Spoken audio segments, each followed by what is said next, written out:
Hello students, so the topic which we are going to discuss today are operating characteristics of different types of DC motors. तो different types of DC machines हमने already study की हैं, that separately excited, shunt excited, series excited and compound excited, and we know that compound excited are further divided into two categories, differentially compounded and cumulatively compounded. So all this information we already know from DC generators. So DC motors में भी वो चीज़ same ही रहेगी. तो different types of Motors की जो theory DC generators में मैंने आपको कराई थी वो एग्जैक्टली सेम यहाँ पे भी रहेगी, तो आप वहीं से वो लिखेंगे. बट डायग्राम थोड़ा सा डिफर करेगा, तो वो मैं आपको बता देती हूँ. फॉर एग्जांपल सेपरेटली एक्साइटेड का अगर मेरे को डायग्राम बनाना है, तो देखिए मोटर तो आप जानते हैं इस तरह से हम रिप्रेजेंट करेंगे, और यहाँ पे सेपरेटली एक्साइटेड है तो फील्ड वाइंडिंग मैं इससे अलग बनाऊंगी, दोनों में कोई कनेक्शन नहीं होगा सेपरेटली एक्साइटेड में. बाकी फील्ड वाइंडिंग को हम जानते हैं हमें अलग से एक डीसी सप्लाई देनी पड़ती है, ठीक है, जिसके कारण आपका IF फील्ड करंट फ्लो करता है, और यहाँ पे मैं RF से इसकी रेजिस्टेंस को दिखा देती हूँ.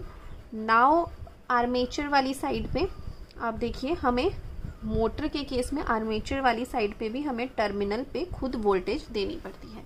जनरेटर में डिफरेंस ये था कि हम वहाँ पे इधर लोड लगाते थे जनरेटर में, और आपकी यहाँ वोल्टेज जनरेट होती थी जिसके कारण लोड में करंट जाता था. पर मोटर में हमें टर्मिनल पे खुद टर्मिनल वोल्टेज देनी पड़ती है, जिसके कारण आपका लोड करंट अब अंदर की तरफ को फ्लो करेगा, ठीक है.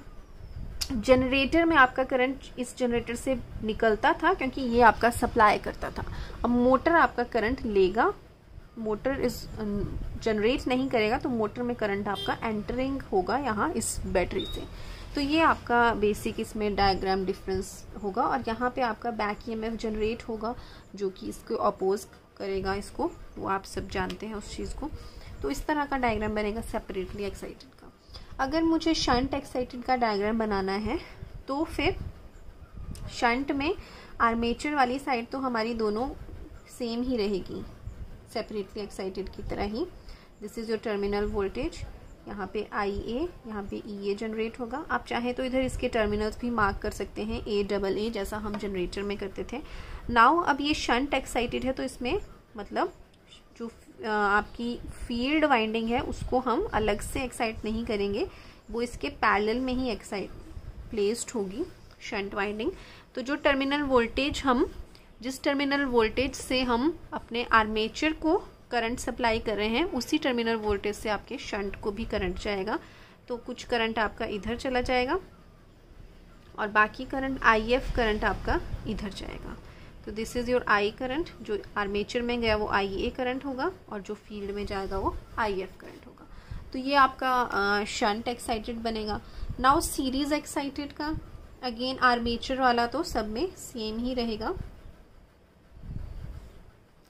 अब देखिए यहाँ पे आपकी टर्मिनल वोल्टेज सीरीज वाइंडिंग है, तो सीरीज वाइंडिंग आर्मेचर के इधर सीरीज में लगी होती है. तो इस तरह से आपका फील्ड वाइंडिंग बनेगी. ये है आपकी RF फील्ड वाइंडिंग आर्मेचर के सीरीज में लगी है. तो जो करंट आपका इस टर्मिनल वोल्टेज से आपके आर्मेचर में फ्लो कर रहा था, वही करंट आपकी इस फील्ड वाइंडिंग में भी फ्लो करेगा. मतलब जो IF और IA करंट सेम ही होगा, फील्ड IA करंट ही फील्ड को सप्लाई करेगा, फील्ड करंट. तो सीरीज में बनेगा. नाउ कंपाउंड एक्साइटेड में दोनों वाइंडिंग्स होती हैं. सीरीज वाइंडिंग भी होती है, तो सीरीज वाइंडिंग इधर बना देते हैं हम, दोनों का कॉम्बिनेशन होता है ये. तो this is your RF and AA, और यहाँ पे हम पैरेलल में शंट वाइंडिंग बना देंगे. तो this is again your R-F से रिप्रेजेंट कर देते हैं. आप चाहें तो सभी में टर्मिनल्स, फील्ड के टर्मिनल्स भी मार्क कर सकते हैं, वो मैं आपको बताती हूँ. तो ये कुछ करंट इधर IA जाएगा एंड कुछ करंट इधर आपका I शंट जाएगा, राइट. तो दोनों में करंट डिवाइड होगा, और इसके टर्मिनल्स भी आप मार्क कर सकते हैं चाहें तो FFF से. सिमिलरली इसका भी आप कर सकते हैं। इसका आप चाहे F से कर लीजिए, इसका F' से। सिमिलरली हर जगह आप कर सकते हैं, इधर भी आप F से इसका टर्मिनल्स मार्क कर सकते हैं, ठीक है, और इसको A से। तो इस तरह का आपका डायग्राम्स बनते हैं। अब हमने ऑपरेटिंग कैरेक्टरिस्टिक्स करने हैं, तो हम 1 बाय 1 सबके करेंगे। सिलेबस में आपके शंट, सीरीज और कंपाउंड के हैं, तो हम शंट से स्टार्ट करते हैं। तो सबसे पहले हम कैरेक्टरिस्टिक्स स्टडी करेंगे डीसी शंट मोटर का। तो डीसी शंट मोटर का जो हम फर्स्ट कैरेक्टरिस्टिक स्टडी करेंगे वो है स्पीड वर्सेस लोड कैरेक्टरिस्टिक्स। मतलब स्पीड और लोड करंट के बीच में हम एक ग्राफ को प्लॉट करेंगे। तो अब आप जानते हैं ये मोटर है, शंट मोटर इस तरह से होता है। तो अब जैसे जैसे हम शंट मोटर पे लोड बढ़ता है, ठीक है, मोटर है तो उस पर मैकेनिकल लोड होगा, तो जैसे जैसे उस पर लोड बढ़ेगा तो वो जो है मोटर वो ज़्यादा करंट ड्रॉ करता है अपने आर्मेचर से, तो लोड बढ़ेगा, मतलब आर्मेचर करंट आपका बढ़ेगा, ठीक है। जैसा जनरेटर में लोड बढ़ता था तो आर्मेचर करंट बढ़ता था, वैसे ही मैकेनिकल लोडिंग बढ़ेगी तो आर्मेचर करंट आपका बढ़ेगा। तो हमने वो देखना है कि जैसे जैसे आर्मेचर करंट बढ़ेगा तो स्पीड पे क्या फ़र्क पड़ेगा, ठीक है।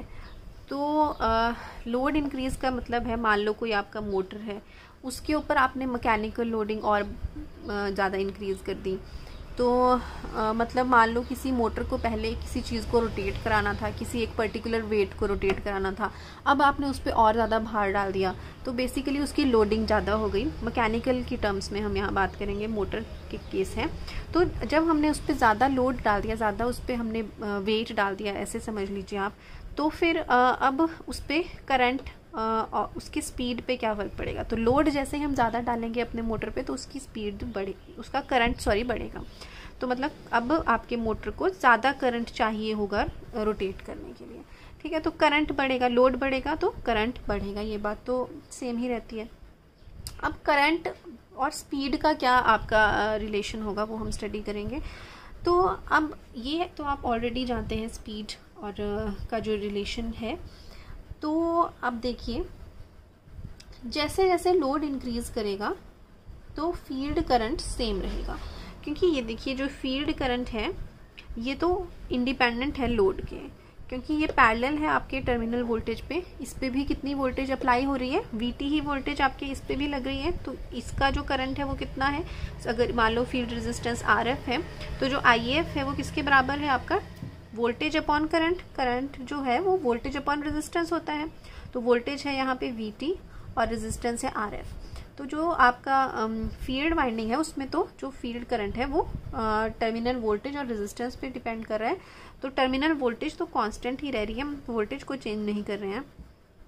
तो आपका लोड करंट जब बढ़ेगा, मतलब लोड अगर इंक्रीज होगा तो लोड करंट राइज करेगा, तो उससे आपका टर्मिनल वोल्टेज पे कोई डिफरेंस, इस पे फ़र्क नहीं पड़ रहा, मतलब फील्ड करंट आपका सेम रहेगा। तो जैसे लोड इंक्रीज करेगा तो फील्ड करंट आईएफ कांस्टेंट रहेगा, क्योंकि ये पैरेलल है टर्मिनल वोल्टेज के। बट आपने आर्मेचर रिएक्शन पढ़ा है। आर्मेचर रिएक्शन क्या होता है कि जो दोनों की फ्लक्सेस हैं, जो फील्ड की फ्लक्स है, फील्ड की फ्लक्स इस तरह से होती है नॉर्थ टू साउथ, और जो आर्मेचर है, आर्मेचर में भी क्योंकि करंट्स फ्लो कर रहे हैं तो आर्मेचर की भी फ्लक्स होगी। तो वो मान लो इस तरह से हुए है वो, तो उसकी वजह से जो नेट फ्लक्स है वो थोड़ी सी कम हो जाती है आपके एयर गैप में, जिसको हम डीमैग्नेटाइजिंग इफेक्ट भी कहते हैं। पिछले लेक्चर्स में मैंने आपको बताया है क्यों होती है ये, क्योंकि सैचुरेशन हो जाती है पोल्स की, तो डीमैग्नेटाइजिंग हो जाता है। मतलब जैसे आपका करंट बढ़ेगा, ठीक है, जैसे आपका लोड करंट अगर बढ़ रहा है, मतलब आर्मेचर में जब करंट आपका इंक्रीज हो रहा है तो जो आर्मेचर की फ्लक्स है वो भी इंक्रीज हो रही है। तो जिसकी वजह से जो मेन आपकी फ्लक्स है, ब्लू लाइंस जो है वो ज़्यादा डिस्टॉर्ट हो जाती हैं, और जो नेट आपकी फ्लक्स आपकी बचती है, दोनों का जो रिजल्टेंट है वो थोड़ा कम बचता है। तो हम कहते हैं कि सेंटर में जो फ्लक्स है वो थोड़ी कम हो गई। तो जैसे आपका लोड करंट इंक्रीज हो रहा है, आपकी आर्मेचर की भी फ्लक्स इंटरफेयर करती है, तो नेट जो फ्लक्स है वो थोड़ी सी कम हो जाती है। तो ऑल्दो आपका फील्ड करंट तो चेंज नहीं हो रहा, मतलब ये जो फील्ड वाइंडिंग है इसमें जो करंट है वो तो चेंज नहीं हो रहा है, बट फिर भी आपकी जो सेंटर में फ्लक्स है वो उस पर डिफरेंस पड़ रहा है, क्योंकि आपका लोड करंट की वजह से आर्मेचर की फ्लक्स बढ़ जा रही है, तो जो नेट फ्लक्स है आपके एयर गैप में वो आपकी थोड़ी सी डिक्रीज हो जाएगी। तो यहाँ पे आप लिखेंगे but due to armature reaction net flux slightly decreases. ठीक है, तो but due to armature reaction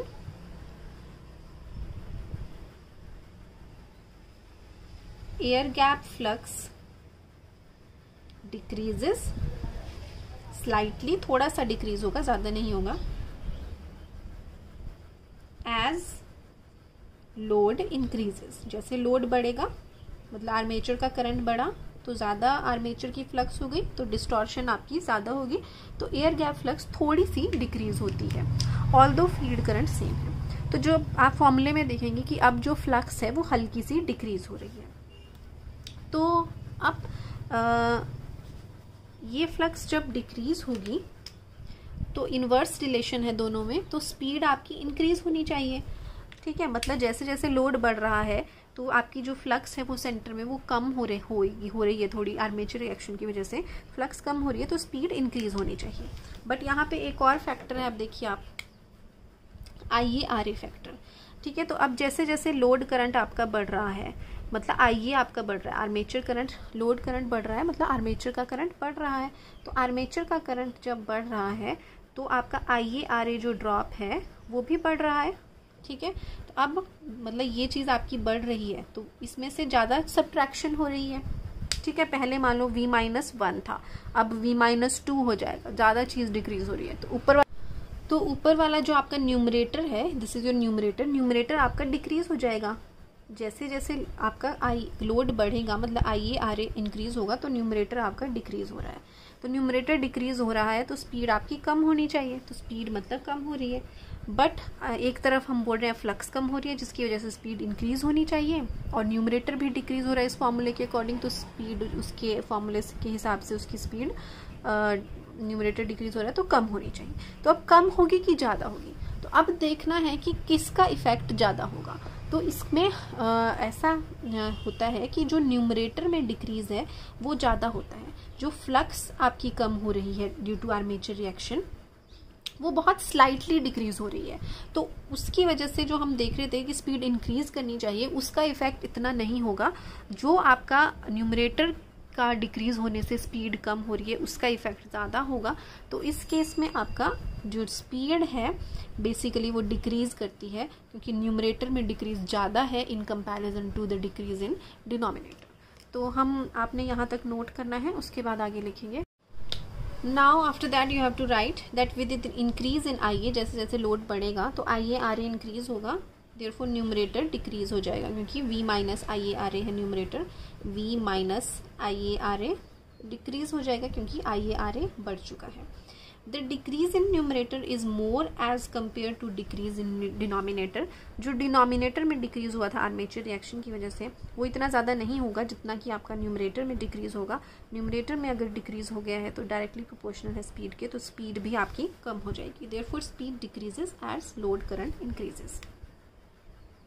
तो अब आप ग्राफ प्लॉट कर सकते हैं, ये है आपका स्पीड वर्सेस IA का ग्राफ जो आपका लोड कैरेक्टरिस्टिक्स है।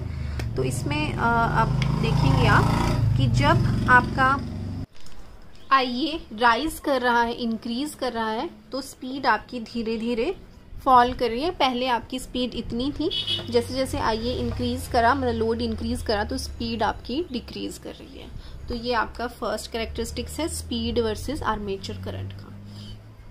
सो सेकेंड कैरेक्टरिस्टिक्स है आपका DC शंट मोटर का टॉर्क आर्मेचर कैरेक्टरिस्टिक्स। अब टॉर्क और आर्मेचर करंट में रिलेशन हमने देखना है, तो हम टॉर्क का ऑलरेडी डिराइव कर चुके हैं कि torque is equal to K∅IA।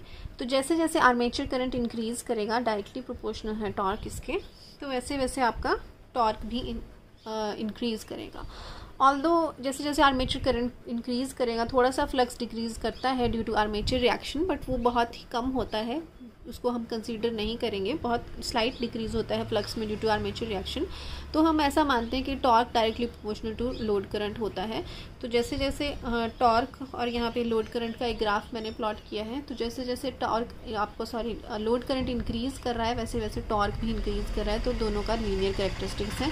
जब लोड करंट इंक्रीज़ कर रहा है तो टॉर्क भी इंक्रीज़ कर रहा है, तो इस तरह का ग्राफ बनता है torque versus IA. And last characteristics है स्पीड टॉर्क कैरेक्टरिस्टिक्स। तो इसमें आपने बस ये लिखना है कि we know the relationship between, अभी तक आप कौन कौन से रिलेशन निकाल चुके हैं, स्पीड वर्सेस आईए, स्पीड और आईए का, एंड सेकंड रिलेशन टॉर्क और आईए का निकाल चुके हैं। तो अब दोनों का अगर निकल चुका है तो स्पीड और टॉर्क का निकाला जा सकता है। तो आपने बस ये लिखना है कि we already know the relationship between speed and load current and torque and load current, therefore relation between speed and torque can be easily found. ठीक है, तो अब इनका क्या रिलेशन बनेगा, अब देखो आप कि हमें पता है कि इधर स्पीड वर्सेस आईए ग्राफ जो हमने फर्स्ट बनाया वो इस तरह से बनता था, जैसे जैसे लोड करंट इंक्रीज करता था स्पीड फॉल करता था। और हम ये भी जानते हैं कि जो टॉर्क है, from your second relation we know that torque is directly proportional to IA. ठीक है, तो we know torque is equal to K phi IA, means torque directly proportional है आईए का, राइट। तो अब टॉर्क आईए के डायरेक्टली प्रोपोर्शनल है, तो यहाँ पे आईए की जगह हम टॉर्क भी लिख सकते हैं। तो स्पीड वर्सेस टॉर्क कैरेक्टरिस्टिक्स जो है वो सिमिलर ही बनेगा जो स्पीड वर्सेस आईए का बनता था। तो ये आपका स्पीड वर्सेस टॉर्क कैरेक्टरिस्टिक्स हो जाएगा जो हमने फर्स्ट ड्रॉ करा था। तो इसमें आपने जो थर्ड कैरेक्टरिस्टिक्स है उसमें आपने क्या लिखना है कि we know the relationship between speed and IA and torque and IA, therefore the relationship between speed and torque can be found. We know that torque is directly proportional to IA, therefore the graph is like this. बाद में graph draw करना है। Now let's move on to DC series motor. तो series motor में भी सबसे पहले हम जो कैरेक्टरिस्टिक्स करेंगे वो स्पीड वर्सेस लोड करंट करेंगे। तो first characteristic speed versus load current है। तो सबसे पहले आप जानते हैं स्पीड का फॉर्मूला क्या होता है। तो अब डीसी सीरीज मोटर में जो है वो जो फील्ड में करंट जा रहा है वो आर्मेचर करंट सेम ही होता है। ठीक है, तो जो फील्ड मतलब जो आपका ये फील्ड वाइंडिंग है, नॉर्थ साउथ जो पोल्स बनते हैं, इसमें जो हमें करंट जाता है वो आर्मेचर में जो करंट जाता है वो सेम ही होते हैं, दोनों सीरीज में होते हैं। तो जैसे जैसे आपका लोड करंट बढ़ेगा, जैसे जैसे लोड बढ़ेगा मतलब लोड करंट जब बढ़ेगा, आर्मेचर का करंट जब बढ़ेगा तो फील्ड का करंट भी उतना ही सेम ही होगा दोनों में, क्योंकि सीरीज में है। तो जैसे जैसे लोड करंट बढ़ रहा है तो जो ये फील्ड है ये भी और ज़्यादा स्ट्रांग हो रही है। शंट में ऐसा नहीं था, शंट में जो आपका फील्ड था वो पैरेलल में था। ठीक है, तो पैरेलल में था वो, इधर फील्ड वाइंडिंग थी, तो उसका लोड करंट के ऊपर कोई डिपेंडेंस नहीं थी। इसकी ये फील्ड करंट जो था ये सेम ही रह रहा था। ठीक है, क्योंकि टर्मिनल वोल्टेज के पैरेलल में था। तो बट इस केस में फील्ड करंट सीरीज में है, सॉरी फील्ड वाइंडिंग सीरीज में है, तो फील्ड करंट जैसे जैसे लोड करंट इंक्रीज करेगा तो फील्ड करंट भी इंक्रीज करेगा। तो फील्ड करंट जब इंक्रीज करेगा तो जो फ्लक्स है वो भी इंक्रीज करेगी। ठीक है, तो in a series motor flux is proportional to IA. ठीक है, क्योंकि जो फील्ड वाइंडिंग है, as field winding is connected in series, तो field winding is connected in series with armature, therefore as armature current increases field flux also increases. तो ये flux increase करेगा, तो फ्लक्स इंक्रीज करेगा, इनवर्स रिलेशन है, मतलब speed आपकी decrease करेगी। ठीक है, ऑल्सो आपका क्या होगा, आई ए आर ए भी इंक्रीज करेगा, क्योंकि आई ए इंक्रीज होगा, देयरफॉर जो न्यूमरेटर है वो डिक्रीज करेगा। ठीक है, क्योंकि आई ए आर ए बढ़ चुका है, न्यूमरेटर डिक्रीज करेगा, तो ये वाली चीज़ जब डिक्रीज होगी तो स्पीड क्या होगी, कम होगी। तो दोनों ही तरह से कम ही हो रही है, due to I A R A increase होने की वजह से न्यूमरेटर कम हो चुका है तो भी स्पीड डिक्रीज हो रही है, और फ्लक्स इंक्रीज कर रही है तो भी स्पीड डिक्रीज कर रही है। तो इस केस में जैसे जैसे लोड करंट बढ़ता है तो स्पीड आपकी बहुत कम हो जाती है डीसी सीरीज मोटर में। तो इसमें है कि speed decreases as load increases.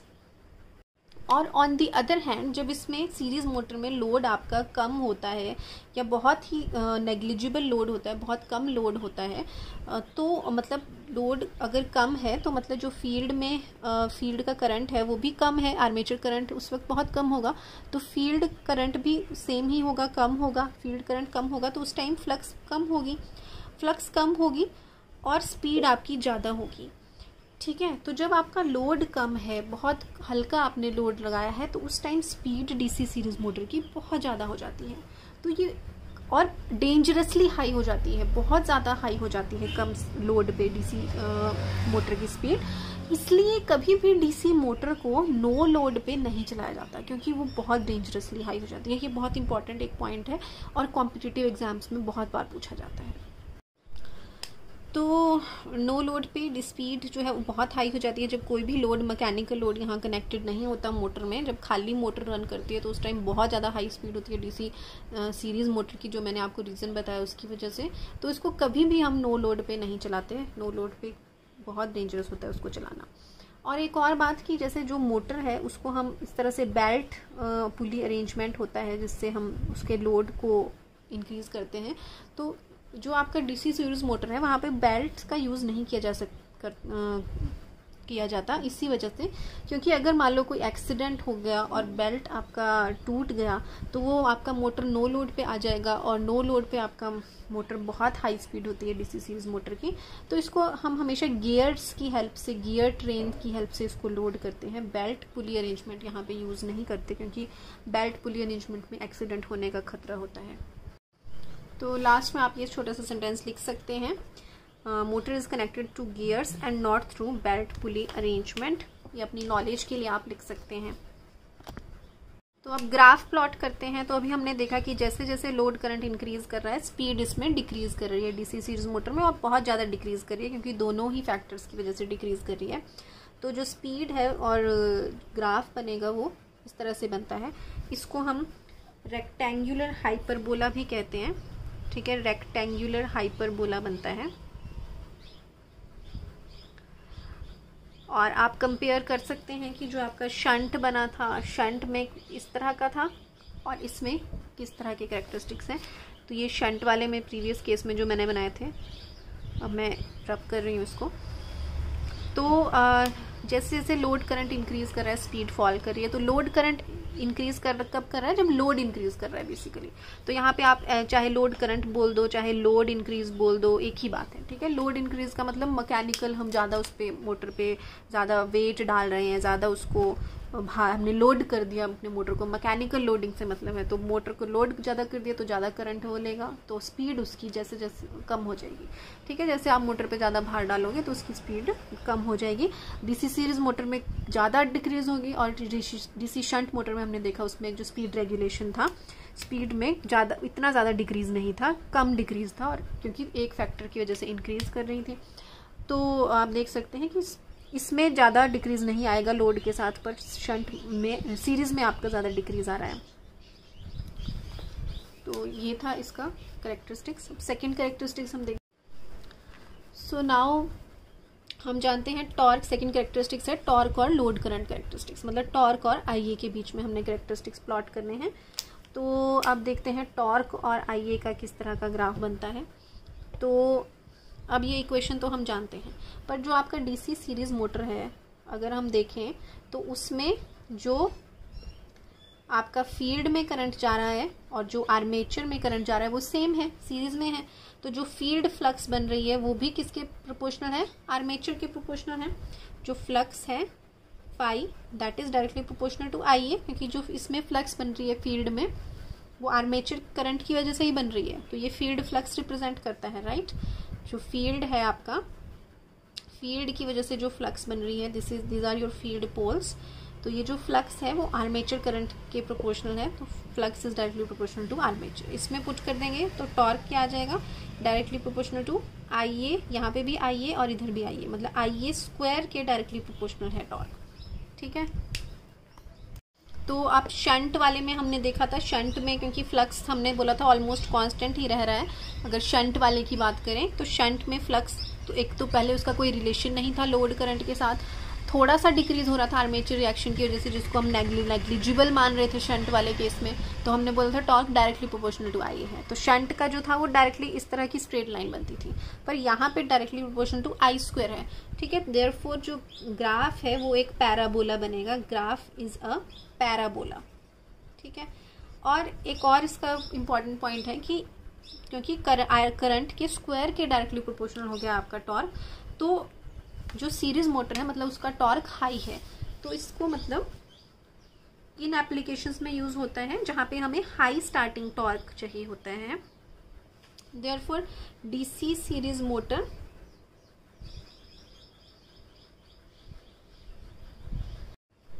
is used in applications where high starting torque is required. For example, electric trains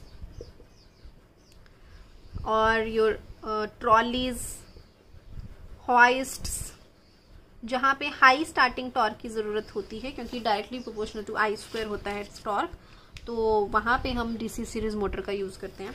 hyperbola बनेगा ग्राफ, सॉरी पैराबोला बनेगा यहाँ पे ग्राफ। तो ग्राफ जो है वो इस तरह का बनता है इसमें। ठीक है, जो आपका शंट था उसमें आपकी लीनियर कैरेक्टरिस्टिक्स थे, इसमें आपका पैराबोलिक कैरेक्टरिस्टिक्स है। And last is your torque versus speed characteristics.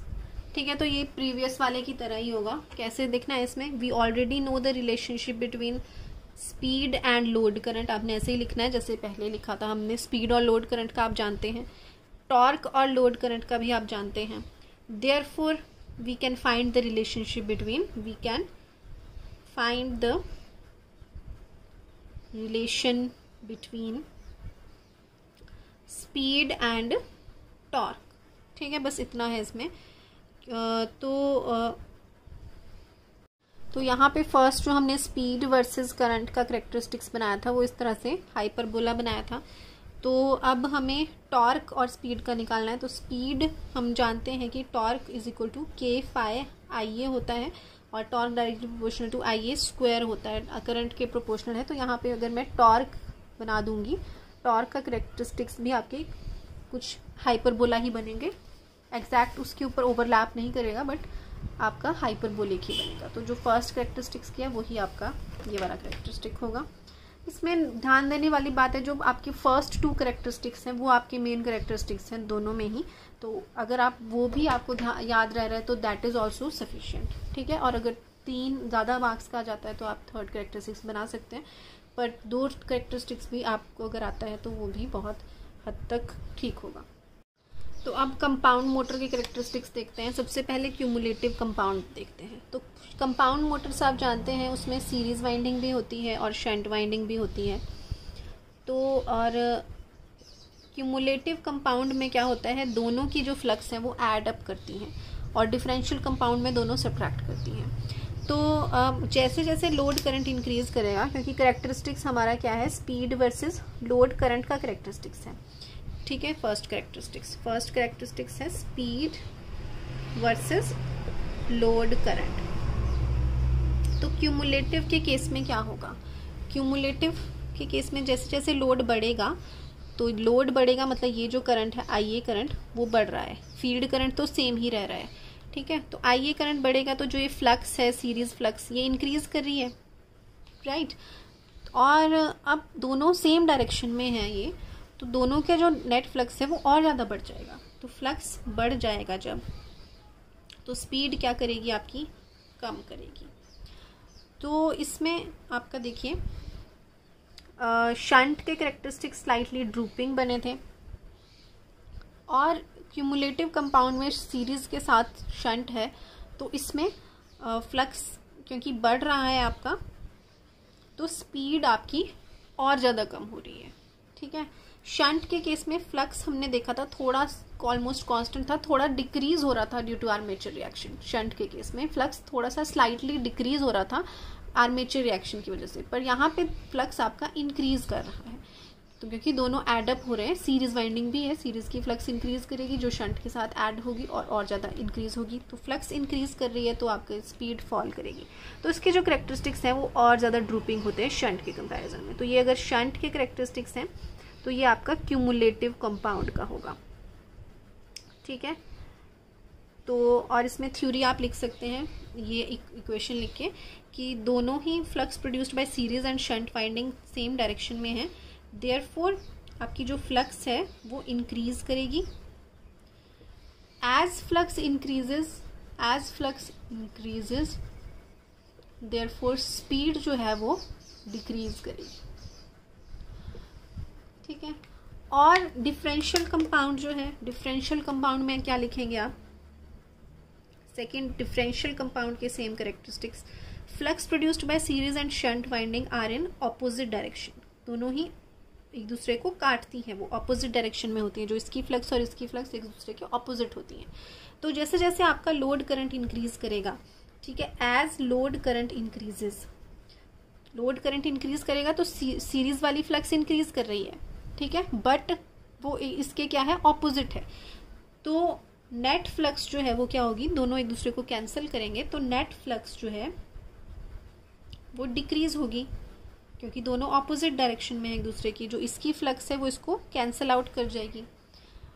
तो आप ऐसे समझ सकते हैं, फॉर एग्जांपल अभी इसकी जो सीरीज फ्लक्स है वो स्टार्टिंग में मान लो 50 है, यानी कोई भी नंबर से मैं आपको, एंड सपोज जो आपकी शंट वाली फ्लक्स है वो आपकी 100 है, ठीक है, तो इसमें इनिशियली शंट की फ्लक्स को हम ज़्यादा रखेंगे तभी आपकी कैरेक्टरिस्टिक्स, आपकी स्पीड इंक्रीज आएगी। कैसे आएगी देखो, इनिशियली शंट की ज़्यादा है और सीरीज की कम है, अब दोनों ही ऑपोजिट डायरेक्शन में है आपकी डिफरेंशियल कंपाउंड में, तो जो नेट फ्लक्स है वो कितनी बची आपकी, 50 बची। अब जैसे मान लो सेकंड केस में अब आपका लोड करंट इंक्रीज किया, लोड करंट इंक्रीज करेगा तो शंट फ्लक्स तो कांस्टेंट ही रहेगी क्योंकि ये लोड करंट की डिपेंडेंट नहीं है, बट आपकी जो सीरीज फ्लक्स है वो इंक्रीज कर गई, मान लो ये इंक्रीज करके 60 हो गई, ठीक है, अब 60 हो गई क्योंकि ये सीरीज में है, तो आपका जब लोड बढ़ेगा तो आर्मेचर करंट आपका ये वाला बढ़ेगा, तो सीरीज फ्लक्स आपकी इंक्रीज हो गई। अब जो नेट है दोनों एक दूसरे को सब्ट्रैक्ट करेंगे, अगेन 100 माइनस 60 हो जाएगा, तो अब नेट फ्लक्स कितनी बची आपकी, 40 बची, ठीक है। अगेन आप लोड इंक्रीज करोगे तो अगेन सीरीज वाली फ्लक्स इंक्रीज करके मान लो 70 हो गई, तो 70 हो जाएगी, तो अब फ्लक्स कितनी बच जाएगी, नेट आपकी दोनों सब्ट्रैक्ट करके 70 माइनस 30 बच जाएगी। तो किस तरह से हम देख रहे हैं कि जैसे जैसे आपकी लोड इंक्रीज कर रहा है तो वैसे वैसे आपकी नेट फ्लक्स जो है वो डिक्रीज कर रही है डिफरेंशियल कंपाउंड में, therefore as IA increases net flux decreases. तो नेट फ्लक्स जब आपकी कम हो रही है तो मतलब स्पीड क्या करेगी आपकी, इंक्रीज करेगी, ठीक है, देयरफॉर स्पीड इंक्रीजेस।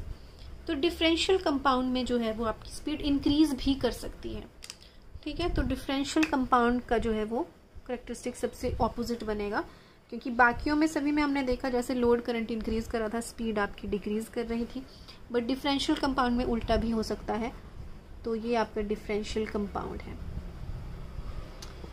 ठीक है। मैं हमेशा ऐसा नहीं होगा, क्योंकि मान लो अगर शंट के कैरेक्टरिस्टिक्स, शंट की फ्लक्स कम है, मान लो शंट की पहले 10 है और इसकी 50 है, तो अब नेट कितनी आएगी आपकी दोनों की, 40 आएगी। अब अगर ये इंक्रीज कर रहा है 60 हो गया मान लो, ठीक है, तो अब 60 माइनस 10 कितना हो जाएगा, 50 हो जाएगा, अब इंक्रीज कर रही है ये, ठीक है। तो उसके लिए ये इंपॉर्टेंट था कि शंट वाला इनिशियली ज़्यादा होगा अगर इससे, तभी आपके डिफरेंशियल में इंक्रीजिंग कैरेक्टरिस्टिक्स आएंगी। आप कंपेयर कर सकते हैं इस चीज़ को। तो अगर ये इधर 100 है और इधर 50 है तो सब्ट्रैक्शन फिर उसकी आपकी ज़्यादा होगी, तो आपके डिफरेंशियल कैरेक्टरिस्टिक्स में स्पीड इंक्रीज भी कर सकती है विद लोड, तो वो डिफरेंशियल कैरेक्टरिस्टिक्स का बनेगा।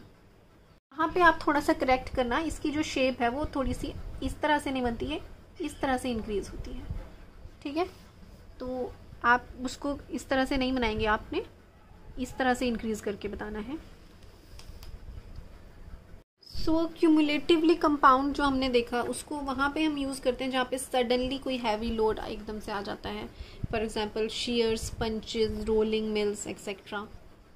तो इसका क्या रीज़न है, तो उसके लिए हम torque versus load current characteristics देखते हैं। तो ये आप ऑलरेडी जानते हैं, देखो जो शंट का कैरेक्टरिस्टिक्स बनता था वो इस तरह से स्ट्रेट लाइन बनता था, क्योंकि हमें पता था जो टॉर्क है वो इज इक्वल टू K∅IA होता है। तो जो शंट हमने मशीन पढ़ी थी फर्स्ट नंबर पे, उसमें हमने देखा था डायरेक्टली प्रोपोर्शनल टू IA था, तो उसका स्ट्रेट कैरेक्टरिस्टिक्स आ रहे थे।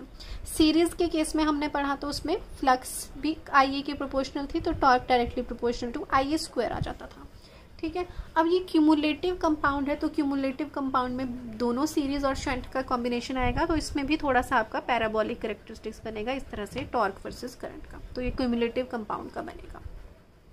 डिफरेंशियल कंपाउंड का जो है वो उल्टा बनता है, शंट का अगर डायरेक्टली प्रोपोर्शनल होता है तो डिफरेंशियल का थोड़ा सा आपका निचली तरफ को बनता है, ठीक है। तो अब हमें क्या है, क्योंकि इसमें हमने पढ़ा था कि सीरीज को हम हैवी, जहाँ स्टार्टिंग टॉर्क ज़्यादा चाहिए उन एप्लीकेशंस में यूज़ करते हैं सीरीज मोटर को, तो यहाँ पे भी वही चीज़ हो रही है कि उसी का सीरीज और शंट का दोनों का ही कॉम्बिनेशन है, तो ये डिजायरेबल कैरेक्टरिस्टिक्स इधर भी आ रहा है आपकी क्यूमुलेटिव कंपाउंड में। बट सीरीज की एक डिसएडवांटेज थी कि सीरीज को हम नो लोड पे नहीं ऑपरेट करा सकते थे, series motor can not be operated at low load, ठीक है। उसको हम लो लोड या नो लोड पे ऑपरेट नहीं करा सकते थे, नो लोड आप लिखना इधर, नो लोड पे, क्योंकि उसकी स्पीड डेंजरसली हाई हो जाती थी। बट ये डिसएडवांटेज आपकी क्यूमुलेटिव कंपाउंड में नहीं है, क्यूमुलेटिव कंपाउंड को सेफली नो लोड पे ऑपरेट कराया जा सकता है, इस वजह से क्योंकि इसमें इसके टॉर्क, हाई टॉर्क कैरेक्टरिस्टिक्स वाले भी आ गए सीरीज के कैरेक्टरिस्टिक्स, टॉर्क इसमें ज़्यादा मिलेगा और इसमें डेंजरसली हाई स्पीड भी नहीं होगी, इस वजह से इसको हम सडन हैवी जहाँ लोड्स चाहिए होते हैं वहाँ पे इसका बहुत यूज़ किया जाता है क्यूमुलेटिव कंपाउंड का। हाउएवर डिफरेंशियल कंपाउंड की आजकल इतनी एप्लीकेशंस नहीं है, क्योंकि उसका जो टॉर्क है वो हम देखते हैं कि फॉल करता है करंट के साथ। जब हमें टॉर्क की ज़्यादा ज़रूरत है, जब आपका लोड ज़्यादा है तो आपको टॉर्क ज़्यादा चाहिए, ज़्यादा फोर्स चाहिए उस वक्त, पर उसका जैसे जैसे आपका लोड इंक्रीज़ करेगा डिफरेंशियल कंपाउंड का टॉर्क डिक्रीज़ होता है, इसलिए हम डिफरेंशियल कंपाउंड की ज़्यादा एप्लीकेशंस नहीं है, क्यूमुलेटिव कंपाउंड की ज़्यादा एप्लीकेशंस हैं। सो ये वाला आप करेक्टरिस्टिक्स बना के ये थ्योरी लिखेंगे और आपके सारे करेक्टरिस्टिक्स ये कंप्लीट हो चुके हैं। So I hope you have understood today's lecture. Thank you.